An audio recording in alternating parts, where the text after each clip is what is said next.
साल पहले, ये मेरा कॉन्फिडेंस पता है कहाँ से टूटा? I don't know if youngsters can relate to मी।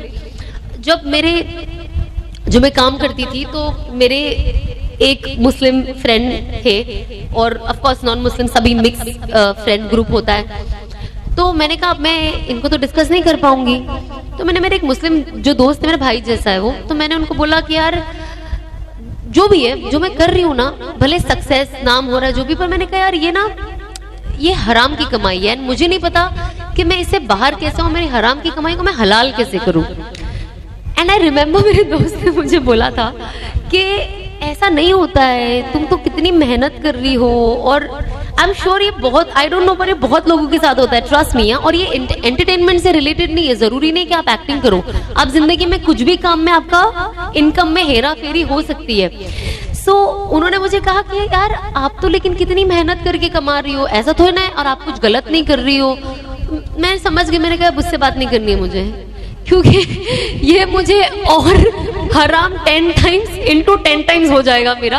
मैंने कहा मुझे सजेशन नहीं लेनी। तो मैं समझ गई कि उस वक्त से मेरा मोटिवेशन एक्चुअली डिस्कस करने का टूट गया, क्योंकि अगर मैं इसको बोल रही हूँ मैं हराम कर रही हूँ, तो सामने वाले को बोलना चाहिए ना, हाँ भाई कर रही है छोड़ दे, तो ये मुझे और मोटिवेट कर रहा है कि ऐसे तो नहीं, तुम तो मेहनत करी। मैंने कहा ये तो मुझे जहन्नुम में फेंकेगा, इससे बात नहीं करनी है मुझे। तो मैंने अपने आप से फिर मैंने ना, because I had nobody, I started watching videos. मैं बड़े बड़े ओलमा के वीडियोज देखने लग गई, तारिक जमील साहब के वीडियोज मैं बहुत देखती थी, बहुत सुनती थी उनको। मैंने कहा मैं अब पर्सनली पढ़ना और सीखना शुरू करूंगी। And I think that's when बहुत सारी चीजें मेरे लाइफ में आने लगी। जैसे सबसे पहले तो अल्हम्दुलिल्लाह जब मेरा पहला उम्रा 2013 में हुआ, तो मैं माशाल्लाह से 5 उम्रा मैंने किया है अभी तक। एंड जब मैं पहले उम्रा में वहां गई ना, और जब मैं वापस आई, सबसे पहली तब्दीली मेरी जिंदगी में ये आई कि मैंने 5 वक्त की नमाज पढ़ना शुरू कर दी। नॉट ऑन टाइम बट पढ़ती थी। चेंजेस, हर चीज ग्रेजुअली आती है। एंड कभी कभी ऐसा लगता है क्यों आती है स्लो, सब फटाफट आ जाना चाहिए, अब ऐसा लगता है। बट उस वक्त because I was also working and in a profession जो एथिकल प्रोफेशन नहीं है, तो मैं 5 वक्त की नमाज एटलीस्ट पढ़ना शुरू कर दी। भले कज़ा हो जाती थी, कभी कभी शुरुआत में कुछ मिस हो जाती थी, लेकिन मैं पढ़ लेती थी। उसके बाद मुझे ऑफ कोर्स कुरान शरीफ पढ़ने में और इंटरेस्ट आने लग गया। ऐसा नहीं था मैं पूरा दिन लेके बैठ के पढ़ते रहती थी, बट मैं पढ़ती थी। अब अगर मुझे किसी ने बता दिया कि इशा के बाद सूरा मुल्क पढ़ना बहुत जरूरी है, कब्र में आपकी हिफाजत करेगा, तो मैंने वो एक वजीफा, मैंने कहा इसकी मुझे बहुत ज्यादा जरूरत है, मैंने वो हर इशा के बाद पढ़ना शुरू कर दिया। अब मैं आपको बताती हूँ, चेंजेस ना ऐसी छोटी छोटी चीजों से आती है, ऐसा नहीं कि इमीडिएटली आ जाएगी। जब मैंने ये पढ़ना शुरू किया तो मैंने इसको कभी मिस नहीं किया। उसके बाद मैंने किसी से सुना कि सूरा वाक़िया पढ़ना चाहिए मगरिब के बाद, तो बहुत अच्छा है, इससे बहुत फायदे। फिर मैंने सूरा वाक़िया पढ़ना शुरू कर दिया। फिर एक बार मेरी बहन ने मुझे बोला कि जुम्मा के दिन ना सूरा काफ पढ़ना चाहिए, उससे अगले जुम्मा तक अपनी प्रोटेक्शन होती है और चेहरे पे नूर आता है। मैंने कहा अच्छा। तो अल्हम्दुलिल्लाह 2 साल पहले मैंने शुरू किया और अब तक माशाल्लाह से हर जुम्मा सूरा काफ पढ़ती हूँ। तो इस तरीके से ना छोटी छोटी चीजें, और जब मैंने अपने आप को, अपना वक्त इन चीजों में इन्वेस्ट करना शुरू कर दिया, मुझे रियलाइज हुआ कि अब मेरी जिंदगी में सही इन्वेस्टमेंट हो रहा है। क्योंकि पहला जब मैं गलत चीजों में इन्वेस्टमेंट करती थी, अपने वक्त का जो फिजूल काम करती थी, तो उससे मेरे को फायदा कुछ नहीं हो रहा था। लेकिन इन चीजों से ना मुझे फायदा होने लगा। जब 2020 में अनस ने मुझे थोड़ा ना शुरुआत में पढ़ाई देने लगे ताकि मेरी एंजाइटी कम हो जाए, तो पहले उन्होंने बोला फजर के बाद आप चाश्त तक रुको। मुझे तो चाश्त की नमाज क्या पता नहीं थी, इमेजिन। तो पता चला चाश्त क्या होती है, फिर चाश्त की नमाज पढ़ने लग गई। उसके बाद सुबह में उठ जाती थी चाश्त तक, अगर आप जागो तो यासीन शरीफ पढ़ लेती थी रोज सुबह। फिर उसके बाद इशराक पढ़ती थी मैं फजर में। उसके बाद चाश्त पढ़ती थी मैं उठकर। बोले रोजी के लिए, रोजी तो सबको चाहिए होती है ना। आज आप रोजी का वजीफा डालो, देखो आप कितने लोग पढ़ते हैं। अगर आप काउंट कर सकते होगे तो अगर 200 का मजमा होगा, और अगर काउंटर में काउंट कर सकूं तो हर कोई पढ़ लेगा, बिकॉज रोजी किसको नहीं चाहिए। तो ये एक चीज है कि ये सबकी जरूरियाती चीजें, नेसेसरी भी है, लग्जरी भी है, लेकिन अगेन तरीका, हम इस रोजी को कमाने का हमें कौन सा जरिया चाहिए, ये बहुत जरूरी है। लोग जैसे देखते रोजी का दुआ, रोजी का वजीफा, फटाफट फटाफट पढ़ना शुरू, लेकिन जब वो रोजी आपके पास आती है फिर आप ये नहीं देखते कि कौन से जरिए से आ रही है। And I think that is where हमारी बरकतें, हम कहते हैं ना बरकत नहीं है, यहाँ ही बरकतें खत्म होती है। तो जब अनस ने इतने सारे शुरू में वजीफे दिए थे, मुझे इतना गुस्सा आता था अनस के ऊपर ही कि जब ये फोन करते थे मुझे लगता था फोन रखो, मेरे पास पढ़ने के लिए इतनी सारी चीजें, फिर बीच में मुझे काम भी करना है। तो उन्होंने कहा ज़ोहर के बाद सूरह फतह पढ़ो। मैंने कहा अच्छा ठीक है। उसके बाद आप दुआ मांगते हो ना, पहले कैसी थी दुआ, या अल्लाह मुझे ये दे दे, अल्लाह मियां मुझे वो दे दे, ये ठीक कर दे, वो ठीक कर दे, इन सबको जन्नत पहुंचा दे, मुझे भी जन्नत पहुंचा दे। अमल कुछ नहीं करना है, पर जन्नत हमको जाना है। घर में रोजी एकदम परफेक्ट होनी चाहिए, काम भी एकदम परफेक्ट मिलना चाहिए, और सब कुछ एकदम परफेक्ट होना चाहिए, हस्बैंड भी एकदम बैंग ऑन होना चाहिए। हमको कुछ नहीं करना है, हमको कुर्बानी नहीं देनी है, पर हमको हस्बैंड परफेक्ट चाहिए, सास ससुर परफेक्ट चाहिए, माँ बाप परफेक्ट चाहिए, भाई बहन, रिश्तेदार, दोस्त, रोजी, बॉडी, हर चीज। जब बॉडी की बात आती है ना तो लोग बराबर 24 घंटा डाइट करते हैं, जिम जाते हैं, वॉक करने निकलते हैं, लेकिन जब ईमान के ऊपर बात आती है ना, जो अल्लाह देता है, तो उसके लिए हमें किसी को मेहनत नहीं करनी, वो फ्री में चाहिए सब। ये बहुत लोगों का नजरिया है। तो अब मैं कोई भी वजीफा देती हूँ ना, उसके अंदर मैं डालती हूँ इससे रोजी तो आती ही आती है, ताकि जब आप ये कहते हो ना तो लोग थोड़ा और हर वजीफे को पढ़ते, क्योंकि लोग मुझे पूछते हैं रोजी का कोई वजीफा बताओ, अभी तो पूछते हैं हस्बैंड के लिए कोई वजीफा बताओ। मैंने कहा हर चीज के लिए वजीफा ये है कि आप अल्लाह पे यकीन रखो, आप कुरान पढ़ोगे और खुश दिल से पढ़ोगे, और जो हमें पढ़ने के लिए बताया गया पढ़ोगे ना, आपकी सारी प्रॉब्लम वैसे ही हल हो जानी है।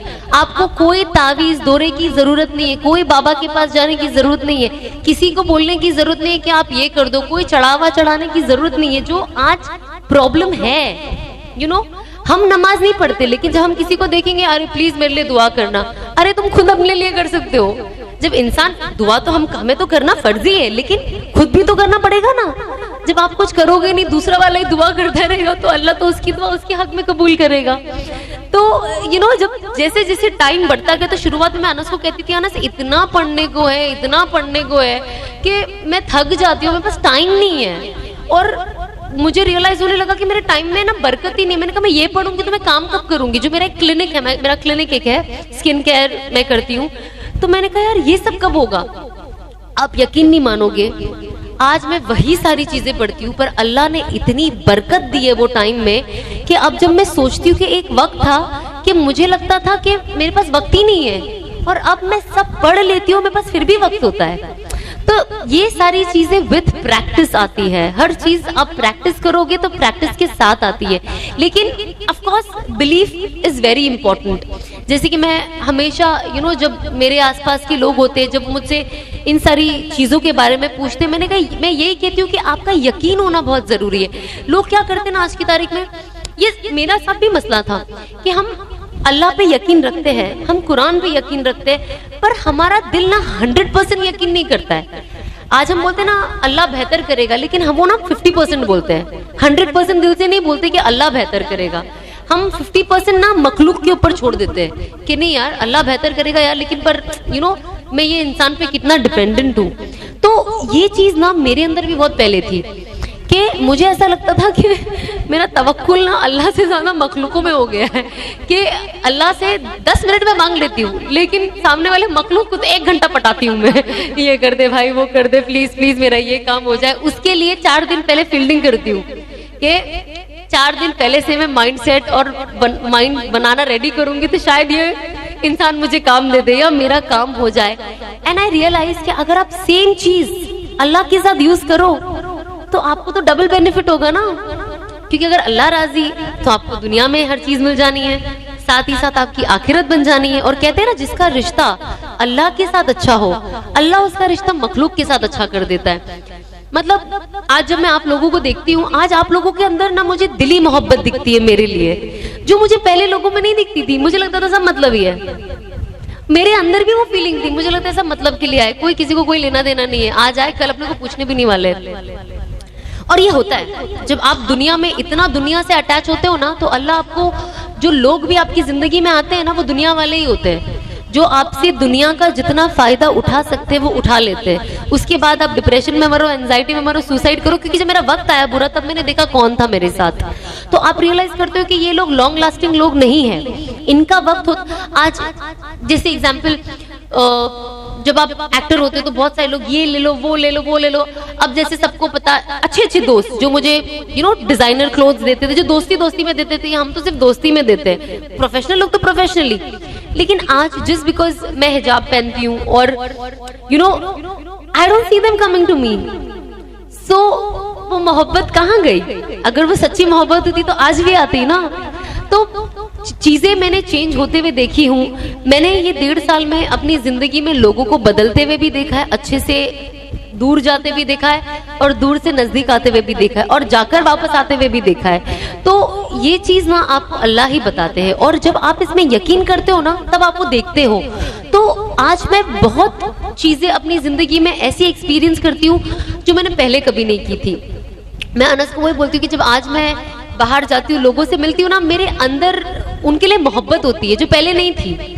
ऐसा लगता था हाँ फैंस है, आ गए, फोटो खींच लिया। मैंने कहा फिर ये अपने घर में अपने घर, ये लोग क्या मेरे बारे में सोचेंगे, एक फोटो ले लेंगे, मैटर खत्म। लेकिन अब मेरी सोच भी बदल गई है। तो मुझे ये रियलाइज हुआ कि जब इंसान अल्लाह के करीब आता है तो अल्लाह उसका भी दिमाग कैसे बदलता है। मतलब सामने वाले के तो दिल में मोहब्बत डालता ही डालता है, लेकिन एज खुद मैं भी चीजें कितनी, जो पहले मुझे लगता था मैं ही मैं, मेरा सक्सेस, मेरा पैसा, मेरा बिजनेस, मैं क्यों ये, आज हमें लोगों की परवाह है। हमें लगता है कि हम क्या करें जिससे हम लोगों को फायदा दे सके। इसलिए मैंने जब मेरा पहला तौबा के बाद पहला वीडियो बनाया था, उखरिजत लिन्नास पे बनाया था।